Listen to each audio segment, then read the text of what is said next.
पुलवामा हमले के बाद देश पाकिस्तान से बदले की मांग कर रहा है।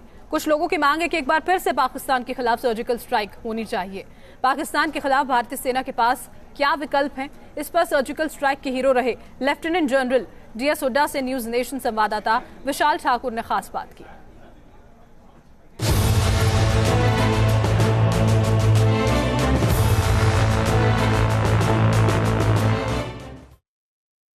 सर्जिकल स्ट्राइक को जिसने अंजाम दिया था वो हमारे साथ मौजूद हैं DS हुड्डा जी। सर, न्यूज़ नेशन में आपका सबसे पहले तो स्वागत है। Thank you. सर, जिस तरह से पुलवामा में अटैक हुआ है उसके बाद जो सिचुएशन है इंडिया और पाकिस्तान की, किस तरह से देखते हैं आप? नहीं, बहुत टेंस सिचुएशन है क्योंकि इस बार जैश ए मोहम्मद ने एग्री किया है कि हमने अटैक किया है और ये ऑर्गेनाइजेशन है जो कि पाकिस्तान में बेस्ड है।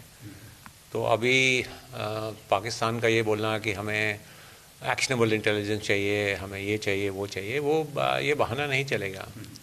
सो ऑब्वियसली एंड इतने सारे सोल्जर्स हमारे मार्टिर हुए हैं तो एक्शन लेना ज़रूरी है। तो ऑब्वियसली इंडिया पाकिस्तान के बीच में टेंशन बढ़ेगा अगर इस तरह की टेरर अटैक्स हमारे ऊपर होंगे। तो सर, जिस तरह से पाकिस्तान के जो प्रधानमंत्री उनका बयान आया वो कह रहे हैं कि सबूत मांग रहे हैं, लेकिन अगर हम पठानकोट की बात करें या 26/11 की बात करें, हमने उनको सबूत भी दिए लेकिन कार्रवाई नहीं करते हैं। हाँ, बिल्कुल। तो सबूत मांगते हैं। उनकी इनफैक्ट ISI की टीम भी आई थी पठानकोट इन्वेस्टिगेशन करने के लिए। हम देख रहे हैं कुछ भी नहीं हुआ। मुंबई अटैक के बाद क्या एक्शन लिया गया है? हफीज़ सईद आराम से अकेला घूम रहा है पाकिस्तान में, फ़ंड कलेक्शन कर रहा है और इंडिया के खिलाफ टेररिस्ट एक्टिविटीज़ करने की धमकी दे रहा है। तो ये सब रोकने के लिए आई थिंक गवर्नमेंट जो भी कर रही है कार्रवाई करना बहुत ज़रूरी है। सर, दोनों तरफ से अगर भारत की बात करें, पाकिस्तान की बात करें, दोनों तरफ से बयानबाजी हो रही है कि एक्शन की डिमांड है। अगर पाकिस्तान कह रहा है कि एक्शन करेंगे तो रियलिटेट करेंगे, हम भी उस तरह से भाषा में बदलेंगे। सर्जिकल स्ट्राइक के सिवा और क्या ऑप्शंस हैं इंडियन आर्मी के पास? क्या हो सकता है आगे? देखिए, पाकिस्तान की आर्मी को प्रेशराइज करने के लिए इंडियन आर्मी के पास बहुत ऑप्शंस हैं। वो मैं टीवी में बोलना नहीं चाहता, लेकिन ऐसा भी नहीं है कि एक सर्जिकल स्ट्राइक ही हमारा ऑप्शन है। तो आई एम श्योर मिलिट्री और पॉलिटिकल लीडरशिप ये सब चीज़ें डिस्कस कर रही होगी। अगर दोनों देशों की बात करें सर, जिस तरह से बयानबाजी हो रही है, दोनों सेनाएं तैयार बैठी हैं। अगर हम कुछ भी करते हैं पाकिस्तान पर, चाहे सर्जिकल स्ट्राइक है या कुछ भी करते हैं, तो वो भी प्रिपेयर बैठे हुए हैं। तो क्या आपको लगता है एज ए डिफेंस एक्सपर्ट, आपको लगता है कि ऐसा हो सकता है दोनों देशों के बीच में कोई युद्ध हो सकता है कोई सिचुएशन में? देखिए, ऑल आउट वॉर तो नहीं होगी, लेकिन हमें इसके लिए भी तैयार रहना है कि हम कुछ एक्शन करते हैं और अगर उनकी तरफ से रिटेलिएशन आता है तो किस तरह से हमें उसका जवाब देना है, उनके रिटेलिएशन को कैसे रोकना है। ये सब चीज़ें as part of our professional work discuss होती रहती हैं and I am sure the government will take all this into consideration. पर हम ये भी नहीं बोल सकते कि ठीक है, हमारे ऊपर अटैक होते रहें और हम उसका जवाब नहीं देंगे क्योंकि उस तरफ से रिटेलिएशन आ जाएगा। सो ये सब सोच विचार करके आई am sure seriously they will be discussing all these options. अगर सर बात करें कि हमारे पास जो अगर सेना की बात करें या जितने भी हथियार हैं, तो क्या लगता है कि पाकिस्तान सिर्फ बातें कर रहा है? उसको पता है कि अगर इंडिया कुछ भी करता है तो पाकिस्तान की जिस तरह से जो आर्थिक हालत है वो आजकल ठीक नहीं है, तो क्या लगता है वो सिर्फ गिद्दड़ भभकियाँ दे रहा है?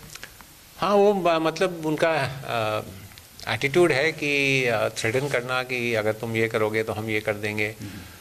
बट जैसे आपने बोला, उनकी पॉलिटिकल सिचुएशन देखिए, इकोनॉमिक सिचुएशन देखिए, उनकी जो मिलिट्री है हमारी मिलिट्री से मतलब कोई मैच ही नहीं है।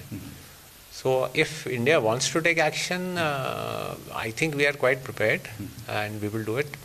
आई just want to say again कि मतलब एवरीथिंग यू डू सोच विचार करके, डिस्कशन करके, उसके कॉन्सिक्वेंसेस देख के and then we should do it.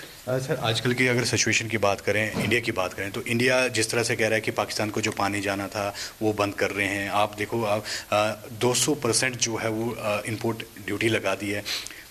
अगर आर्मी के हटके भी कोई सोल्यूशन है जिस तरह से जो भारत सरकार कर रही है, वो ज़्यादा बेटर है या आमने सामने वाली वॉर जो देख कर वो ज़्यादा बेटर है?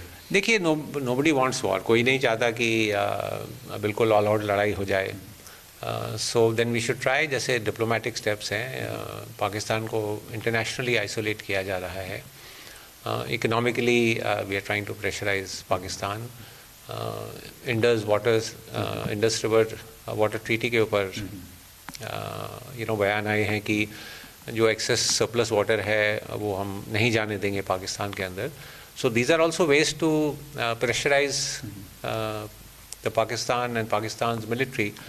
इफ दिस सक्सीड बहुत अच्छी बात है, पर अगर नहीं सक्सीड करते तो हमें ये सोचकर कि कुछ हमारे बीच में कॉन्फ्लिक्ट हो जाएगा इसलिए हमें आर्मी यूज़ नहीं करनी चाहिए, ये कहना भी ठीक नहीं है। सर एक और क्वेश्चन है, जिस तरह से पुलवामा की अगर हम बात करें, वहाँ अटैक हुआ, इतना RDX वहाँ पर पहुँच गया, कहाँ लीकेज हुई होगी? क्या लगता है आपको जो सिक्योरिटीज एजेंसीज हैं वो कहीं ना कहीं फेलियर है?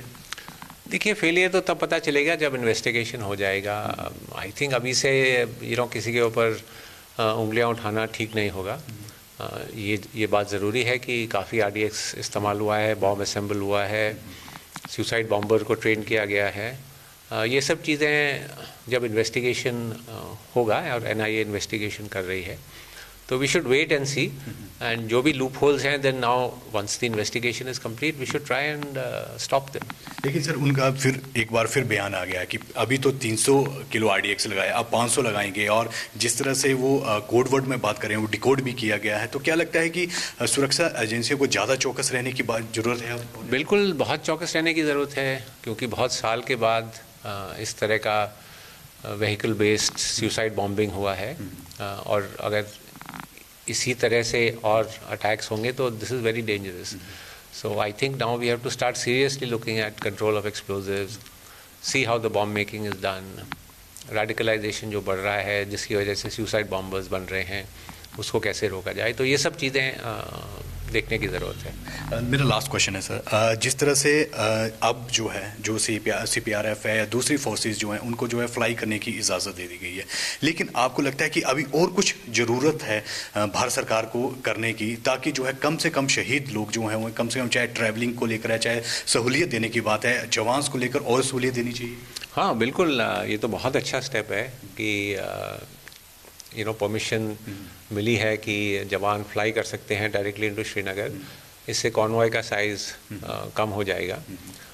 और एक जो बहुत बड़ी ज़रूरत है, जो हम बोलते हैं माइन प्रोटेक्टेड और बुलेट प्रूफ व्हीकल्स, ताकि उसमें सभी लोग ट्रैवल करें, ताकि अगर ऐसा कुछ हादसा होता भी है तो कैजुअल्टीज़ कम होंगी। बेटर इंडिविजुअल प्रोटेक्टिव गियर, और आपने इंटेलिजेंस की बात की, इंटेलिजेंस बहुत ज़रूरी है, क्योंकि अगर हम किसी अटैक को प्रिवेंट कर सकते हैं तो वो तो सबसे अच्छी बात है। तो ये सब चीज़ें आई थिंक स्लोली आएंगी, और उससे our own soldiers will be protected much better. ठीक है, न्यूज़ नेशन से बात करने का बहुत बहुत धन्यवाद। Thank you. वीडियो जर्नलिस्ट श्रवण के साथ विशाल ठाकुर, न्यूज़ नेशन, पंचकुला, हरियाणा।